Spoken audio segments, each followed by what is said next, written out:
Hello, and welcome back to Cartoon Universe. This is Soren, here with a spiffy new mascot and a breakdown of the all-new second episode of Infinity Train. Before I continue this video, I'd like to remind everyone to subscribe and click the bell icon if you haven't already. I'll be releasing new videos about Infinity Train every day this week, and you won't want to miss a thing. This episode revealed so much about both Jessie and MT's characters, personalities, and emotional complexes. One thing I really appreciated about this episode was its ability to show, not tell, each character's unique internal struggles, specifically in regards to how they interact with other people, specifically each other. I really want to give a shout out to Lindsay Katai, who wrote this episode, for how well she managed to tell us so much about MT and Jessie through their dialogue and reactions to one another. To briefly describe the episode's relevant details, Jessie and MT both go on a search for Alan Dracula, who is presumably going to be a staple of Book 2's cast. To do this, they traverse the family tree, which is a large oak tree that also acts as a literal family tree, meaning it has animated wooden portraits of a peculiar country family. There are two factions in this family, Gillicuddy and Trundleshank, which are involved in a constant feud with one another due to the fact that each half of the family was unwillingly brought together by a marriage that took place 100 years ago. This car is entirely themed around conflict. When conflict occurs, the tree grows, often stopping our protagonists from achieving their end goal, finding Alan Dracula, by physically stopping them from moving from place to place on their journey. This is unfortunate for Jessie and MT, who are already involved in conflict due to their incredibly contrasted, differing personalities. MT wants nothing to do with him or anyone, but Jessie is desperately seeking her friendship and approval, and everyone else's. While Jessie spends a lot of the episode trying to mend the conflict between the Gillicuddys and the Trundleshanks, which ends not just in failure but in his number going up, MT spends most of the episode trying to find Alan Dracula on her own and making as much space between herself and Jessie as possible. Big shout out to Radiant97 on the Discord server for pointing the number thing out to me, because I actually didn't notice that the first time I watched the episode. When they realize that their conflict is causing the tree to inhibit their ability to achieve their goals, they decide to put down their personal baggage and move forward by practicing kindness towards one another. The episode ends with Alan Dracula carrying the two up the tree on his horns, and MT proposing something of a truce with Jessie, forged over their mutual friendship with Alan Dracula. I'm going to start by talking about Jessie, mostly because there's more to say about him since this is the first episode in which we're really getting to know him. In the first episode, all that we got to see of Jessie was his somewhat silly, very sociable, seemingly good-hearted presence. In the first episode, his optimism and goofy brand of kindness was so vibrant that it almost made him look naive, as it was so overpowering that it didn't even flinch in the face of MT's very abrasive cynicism and overt lack of sociability. In this episode, we get to see a more insecure side of Jessie. It's evident at a lot of points that Jessie is, in fact, wildly insecure. It seems to me like Jessie's only sense of security or safety comes from having other people like him, which is something that I can say from experience is a pretty precarious, torturous place to be in. At multiple points in this episode, Jessie expresses shock, upset, and most importantly, fear whenever he is met with a situation in which someone whom he is trying to make a good impression on doesn't like him, whether that be MT or any member of the family tree family. His fear of losing the favor of those around him is so pervasive that even when he begins turning into wood, he is not concerned with his own safety or well-being, but rather with how his being made out of wood will affect how much other people like him. Jessie's need to have people like him drives almost every action and decision he makes in the episode, and his unwillingness to let go of it when someone doesn't like him drives me to believe that having people like him isn't just something Jessie prefers, but something Jessie believes he requires to be safe. This drives me to believe that Jessie may have been through some form of social trauma in his life that has caused him to become dependent on social validation. I don't think that it's unlikely that Jessie may have experienced a period of intense social isolation at some point in his past, possibly caused by him being ostracized by one individual who decided that they didn't like him, so they felt the need to turn everyone else in his friend group against him, which led to him being deeply phobic of anyone not liking him for fear that one individual would plot his downfall and ruin his entire life. Well, that got too personal. Anyways, to sum up the tangent I went on earlier, the breadth of Jesse's anxiety around not being liked is something that I cannot imagine being summoned out of thin air, and I would be surprised if we went the entire season without eventually learning of a specific event or pattern in his life that led him to that anxiety being so deeply ingrained in his psyche. The vast majority of the actions he takes in the context of this episode are arguably informed by his fear of being disliked.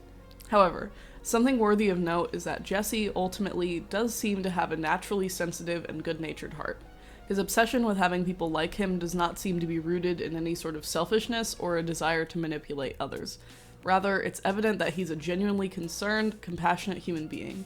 Insecurity and psychological issues aside, it's really not hard to see why so many people in his life like him so much. I mean, I sure do. I like him nearly 2 pages worth. Alright, with that out of the way, let's shift focus to everyone's favorite bald chrome person, Robot Joe, MT. Jesse is not the only person receiving a decent bit of characterization in this episode. In fact, despite the fact that we've known MT for far longer than we've known Jesse, I'd say that we gathered a good bit of new information about her as well. For starters, this episode really drove home how abrasive MT's personality is. She reiterates throughout the episode that she is not interested in forming any kind of relationship with Jesse, and would much rather have as much distance from him as possible. This is in accordance with the pattern her character has exhibited from the beginning. When she first escaped the mirror world, she didn't want anything to do with Tulip, for obvious reasons, but following that, she didn't seem to want anything to do with anyone. Not the deer, not 1-1 or Atticus, no one. We get some insider perspective on that in this episode when she goes on a brief monologue explaining to Jesse why she does not like him, or anyone for that matter. What caught my attention specifically is when she essentially stated that she needed to escape from Tulip, who she phrases as her best friend for the sake of sugarcoating the story for Jesse, in order to be free. MT clearly associates any kind of bond or relationship with another person with the inhibition of her individuality. She has a huge blind spot, mirror pun, in that she cannot see that not every relationship dynamic is like that. She is failing to understand that good friends, more often than not, enable both parties to become more of the person they want to be and not less. This is by no fault of her own, as MT simply has never seen an example of a relationship outside of her very unhealthy, involuntary one with Tulip.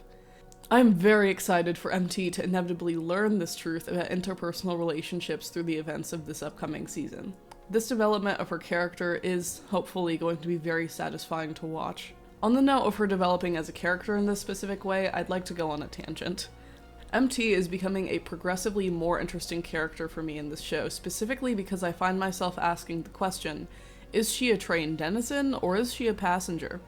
Though she is technically an entity created by the train, presumably, she also has clear ties to the real/normal world due to the fact that she existed alongside Tulip long before the events of Infinity Train. While every other denizen of the Infinity Train exists solely within the context of the train, as far as we know, she historically does not. Additionally, since Tulip lost her reflection after the events of Infinity Train Season 1, it is obvious that she is not an entity meant to illustrate a concept that doesn't really exist. In this world, canonically, reflections are conscious beings of their own, though for whatever reason, they can only express this sense of consciousness in the context of the train. From a narrative point of view, MT also does not work like other denizens of the train, even though her existence as it is now was caused by the train like every other denizen. While most train denizens exist to lead the passengers on a journey by offering guidance, wisdom, and challenges for passengers to experience personal development from, MT does not seem to possess any of these qualities. Additionally, while most denizens do not seem to have personal conflicts that are not somehow set up to provide the passengers with challenges to surpass, MT does. Her problems were not designed or engineered by any conductor, past or present, unless we have a case of an omnipotent conductor on our hands, to provide an obstacle for a passenger to surpass. MT, oddly enough, seems to be a passenger, at least from a storytelling and narrative point of view. However, due to her unique nature, she is able to face challenges presented by both denizens and passengers alike, indicating further that she treads the line between denizen and passenger in a very fascinating way. While this tidbit may be displaced, I'd like to point out how perfectly the writers of this show created two characters with such compelling conflict, and then wrapped an episode around them that provides a perfect metaphor for how unnecessary conflict can hamper our lives and prevent us from achieving our goals. Simply put, I think that this episode is truly a masterpiece, and it does its job in making me eager for the rest of the episodes to come. MT and Jesse are two very nuanced characters who have all sorts of opportunities to bump up against each other in different ways, and I'm excited to see what the writers of the show do with them in the 8 episodes they have left of the season. Oh, and I'm excited to see what the deal is exactly with Alan Dracula. While right now I'm compelled to assume he's simply a deer with random abilities for the sake of being a deer with random abilities, I'm excited to see if more information comes out about who he really is. Also, this is a tangential side note, but I've noticed that the Infinity Train wiki is pretty barren. While I'd love to fix this problem myself, I am unfortunately too busy to dedicate a lot of time to adding pictures and information to the wiki. If one of you watching this video makes a few updates to the wiki and sends me a screen cap via Twitter, I will personally shout you out in one of my next videos. Alright, thank you. What did you think of the family tree car? Which character is most interesting for you and why? Tell me all about it in the comments below. Oh, and don't forget to like and subscribe if you haven't already, and tune in tomorrow for another Infinity Train video. This is Soren, signing off.